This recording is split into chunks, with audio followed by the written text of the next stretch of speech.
Webale kubanga okyatugoberera amawulire genfuna kati genjagala okubanga nkuwa gwe munaye getujje ate mu kooti emakindye military court abaana 28 ate nno okwabadde kugattiddwako n'omulala gwe mbadde sinaba kubanga gwe tubadde tetwategedde tumusanze mu kooti naye oyo omulenzi ngenda bikubanga mbikuwa naye bano 28 njagala okutegeeza nti kooti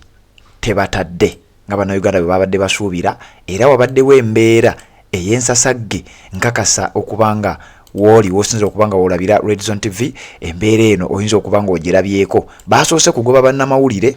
kubeera nga tebakkiriza munnamawulire yenna kubeera nga ayingira munda okulaba nga emisango giriwolezesebwa obanga abaana bano bawozesebwa mu kooti y'amagye. Njagala okutegeeza Olivia Lutaaya, Sekitoleko Yasini Machete, Robert Lugumayo, Patrick Mwase, Simon Kijambu n'abalala. Listi eno eriko abantu 28 wetwogerera nga bamaze okubanga baddizibwayo mu Kkomera. Bamaze okubanga Babazizzaayo mu makomera buli omu gyabadde omulamuzi akabatemye babadde basaba beyiro ndi otubanga tulina omusango gutufunaanibwa leka tuwoze nga tuva bweru. Njagala okutegeeza nti tekisobose omulamuzi abagambye omulamuzi nno ow'amagye abategeezezza nti ensonga tesobola kuggwa kati era nange sisobola kubanga ngimaliriza kati ngenda kujja nkubuulire bagenda kubanga bakomawo ddi mu kooti. Sooka osubscribinge ku channel eno bw'obanga tonnaba kubanga osubscribinga kubanga tolina kyofiirwa ate oba oyambyeko information okubeera ng'etambula n'etuuka ku muntu yenna gwe wandyagadde ebeere ng'etuukako. Nja kusaba ogenda otuwa ekigalo olayikinge buli wolayikinga information oba ogiyambyeko okubeera nga n'omulala ajja kugiraba ebeere nga amawulire gatambula. Abantu 28 abatambudde njagala ogende mu comment section onteremu obubaka ombuulire osinzirawo kubanga ogoberera ensonga eno. Nsooke nkuwe bano abantu 28 abatambudde ne bajja mu kooti abajjidde mu kimotoka kya prison ne kibasuula mu kooti y'amagye. Omusajja n'akabatema n'abagamba mbabuulire nze sigenda kubeera ngambata omusango gwe muyina gwa naggomola nabo bennyini nno tebagumanyi kati gwali ku Red Zone TV. Njagala okutegeeza nti yeye embeera nga bwetambudde embeera bwetyo bweyimiridde eya kooti bannayuganda batadde ku bunkenke ne wetwogerera tebamanyi kiki kiddako. Nkugambye abaana 28 bano benna kusomedde abaawukana ne bali 18 ate era abaawukanako ne bano ababiri abakabeera nga bawambibwa gwe muganda wange agoberera omukutu ogwa Red Zone TV. Oyinza okuba amawulire gano tonnagamanya oyinza okuba nga wagategeddeko akatonotono naye njagala okutegeeza nti abaana baddiziddwayo bamaze okuba nga baddiziddwayo mu kooti baddiziddwayo ku meere eruzira babeere nga babeerayo paka ng'ennaku z'omwezi azigenda kubanga 19 omwezi ogujja kubanga olwaleero 19 omwezi ogwokubiri kitegeeza bagenda kubanga bakomezebwawo era nga 19 omwezi ogwokusatu kitegeeza bagenze kubeera nga beebakayo omwezi omulala mulamba naye nga n'omusango gwe beebakirayo tebagumanyi kubanga bano baali bawagizi aba Robert Kyagulanyi Sentamu baali bawagizi aba National Unity Platform. Ate njagala okutegeeza nti omulamuzi abagambye ekyo kyokka tubavunaanye era temugenda kubanga mudda paka ng'ennaku z'omwezi zigenda kuba 19 omwezi ogujja z'ennaku endala 30 ze bagenda okwebakayo nga tebalina musango oba nga tebamanyi musango gubeebasaayo. Red Zone TV kwoli gonna tugenda kubanga tugakuwa oba obitegedde oba tonnabitegeera kati geegaliwo essaawa eno yennyini geegava wali mu kooti emakindye naye wabaddewo ensasagge gye sinaba kubanga ntegeera bulungi nnyo gye njagala okubanga ate nayo nzija njikuwe bulungi nnyo. Kati gwe oba tonnaba kubanga osubscribinga saagala omisinge nga nsonga nga zino nja kukusaba genda ku YouTube yo teeka mu Red Zone TV bw'obanga otulabira ku YouTube kati kirira wansi awo olaba ekigambo subscribe kikwateko subscribinge ku channel eno kwata ku kade aka notification ojja kuba tomisinga nsonga yonna ojja kubeera omu ku abo abanaasookanga okumanya Red Zone TV ng'etaddeyo ensonga yonna. Omwana Olivia Lutaaya emyaka giri 3 n'okusoba gy'amaze mu Kkomera Yasini Machete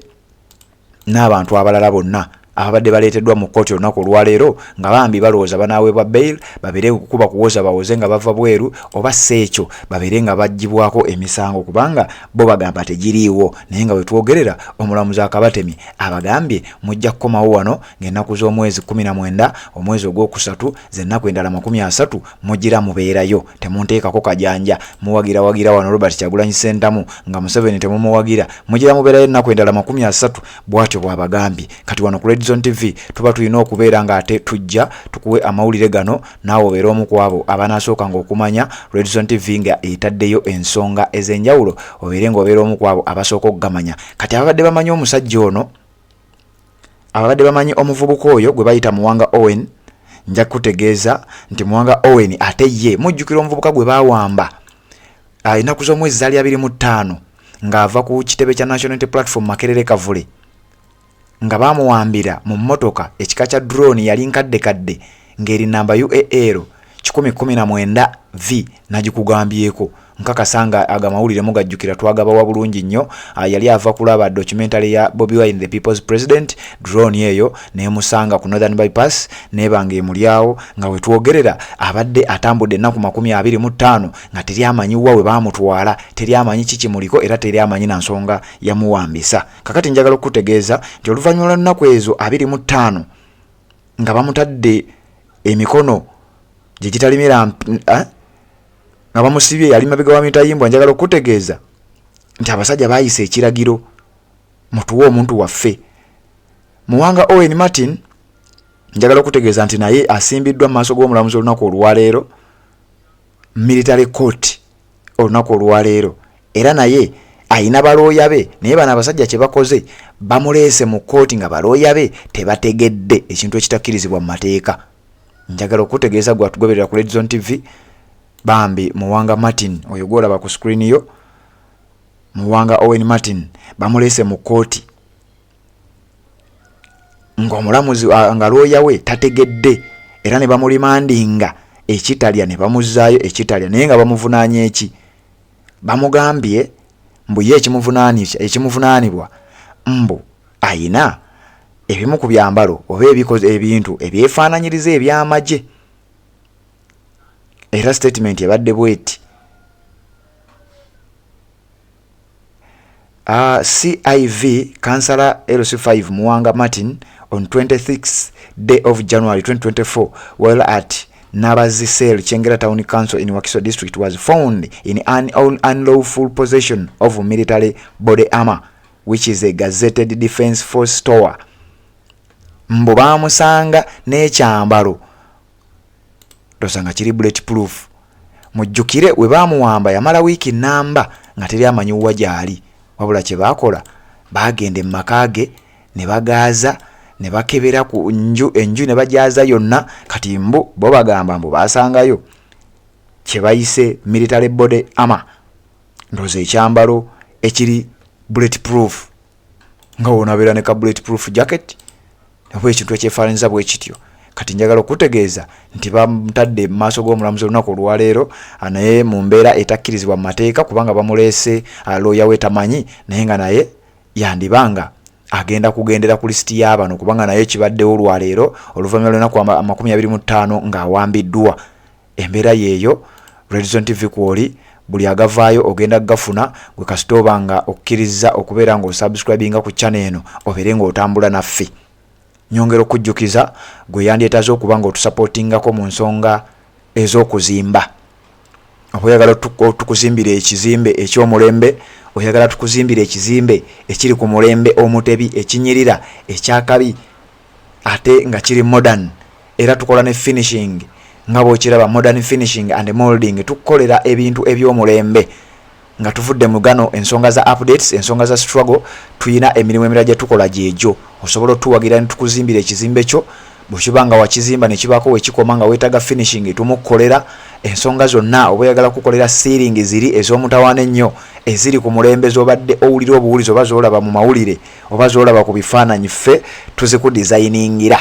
tukuzimbira bathrooms ne toilets ate nno bino byonna mbyogera naye ku ssente ensaamusaamu bwobanga wandyagadde otusupportinga bino byonna tujja kubanga ate tubikwasaganyiza gwe munnange atugoberera PVC enzigi ezo ne frames zaazo tubikwasaganyiza bulungi nnyo tukolera talazo ate ne tiles ez'omulembe ku ssente ensaamusaamu ojja kuba otusanga ku namba ezo eri 0786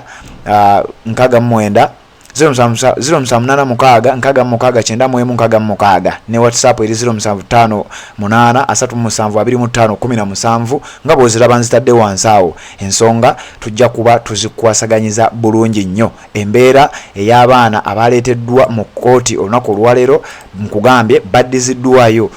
kwa limanda mu makomera gye babadde jjukira abamu babadde kitalya abamu bali Luzira abalala bali mu makomera ag'enjawulo bamaze okuba nga babazaayo babeere nga ate bakomawo mu kkooti ng'ennaku z'omwezi 19 omwezi ogujja kitegeeza z'ennaku endala 30 ze bagenda okwebakayo gwe munnange ali ku mukutu guno ogwa Red Zone TV nkyakuleetera amawulire gonna buli ekijja kyenkuwa ky'olina okukola kiri kimu kwekumira ku mukutu guno ensonga ebeere ng'ekutambulira bulungi nnyo tuwuliziganye mu updates ezijja kubanga nina akavuyo kendabyewo kenjagala okuba nga nkakuwa nga mmaze okukekakasa kenjagala okuba nga nkakuwa ng'embeera mmaze okubeera nga ate njeekakasa gwe munnange ali ku Red Zone TV tuwuliziganye mu updates zino kubanga nkyakuleetera amawulire amalala.